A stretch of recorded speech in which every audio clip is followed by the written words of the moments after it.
Pertempuran tiga mantan presiden yaitu Jokowi, SBY, dan Mega sangat seru dan berserial panjang seperti drama sinetron yang tidak berkesudahan. Walaupun penontonnya sedikit dan sponsornya hanya diri mereka sendiri, namun tetap saja drama adalah drama. Pemainnya nanti pasti pada kena karma. Kebetulan ketiganya mempunyai cita-cita sama, yaitu bagaimana anaknya nanti menjadi presiden di Republik Indonesia ini setelah Prabowo. Karena syarat utama ketiganya sudah mereka miliki, punya partai dan memiliki jabatan strategis atas masing-masing dari anak mereka. Di tengah sulitnya mencari pekerjaan saat ini di Indonesia, tentunya sebagai orang tua yang baik, mencarikan pekerjaan buat sang anak adalah bentuk kasih sayang dari mereka atas kelanjutan dinasti mereka untuk menjabat yang harus menurun ke anak mereka. Untuk itu tidak heran kalau mantan Presiden ke-7 Pak Jokowi mengatakan bahwa ada sosok orang besar di balik polemik ijazah palsu maupun pemakzulan yang menerpa putranya, Wakil Presiden Gibran Rakabuming Raka. Tentunya bagian dari skenario untuk menjegal Gibran secepat mungkin.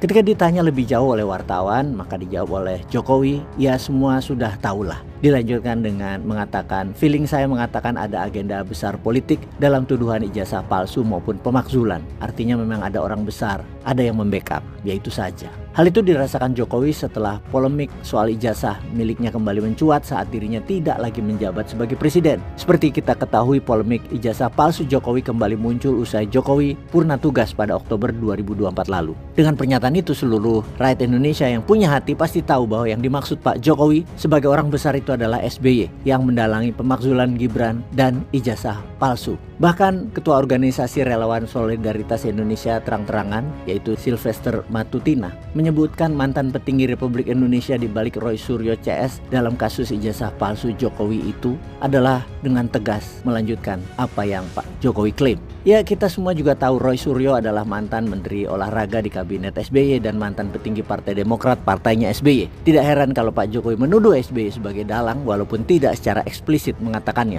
Lalu apakah benar terjadi persaingan antara SBY dan Jokowi? Ini perang lama dari keduanya. Sekarang semakin meningkat persaingannya di mana AHY terus dibuat mengkilat dan Gibran harus dibuat buruk. Ini semua dituduhkan oleh Pak Jokowi dan Sylvester kepada SBY, yang mana keduanya berharap Wakil Presiden tahun 2029 adalah masih lanjut Gibran bagi Pak Jokowi, namun bagi SBY, AHY lah yang harus jadi wapres. Penting merebut posisi Wakil Presiden di tahun 2029 karena di tahun 2034 sang wapres menjadi tidak ada lawan yang berarti untuk jabatan presiden. Banyak pengamat politik mengatakan siapa yang jadi Wakil Presiden 2029 maka akan jadi presiden di tahun 2034. Untuk itu, SBY berulang kali berusaha agar Jokowi keluar dari lapangan dengan mengatakan lebih dari 3 kali. Kalau nggak salah sekitar Oktober 2024, Februari 2025, juga April 2025, di mana SBY menyebut tidak boleh ada matahari kembar di pemerintahan Prabowo, yang tentunya yang dimaksud adalah Jokowi, matahari keduanya. Di sini kita pastikan keduanya sudah saling sindir dan saling serang, baik langsung maupun tidak langsung. Perang dingin keduanya memanas.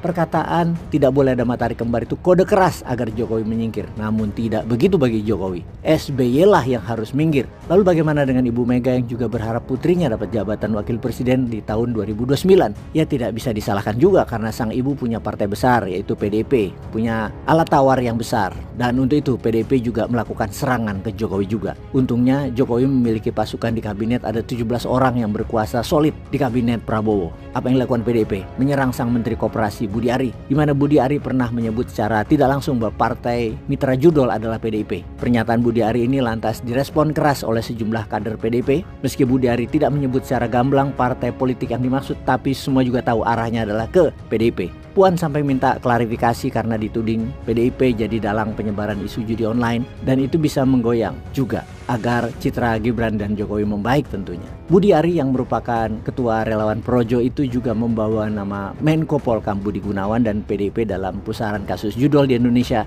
yang membuat perang antara Jokowi dan PDIP terus meruncing. Dibalas apa oleh Jokowi? Hasto Sekjen PDIP dihukum 3,5 tahun, dan untuk anak Abah Anies agar gembos, Tom Lembong pun diputuskan bersalah dengan penjara 4,5 tahun. Rupanya Pak Jokowi ini sangat gagah berani dengan membuka front ke SBY, front ke Ibu Mega, dan ke anak Abah Anies. Semua dihantamnya. Apakah Pak Prabowo juga nanti dihantamnya? Atau ada skenario dan analisa yang lain?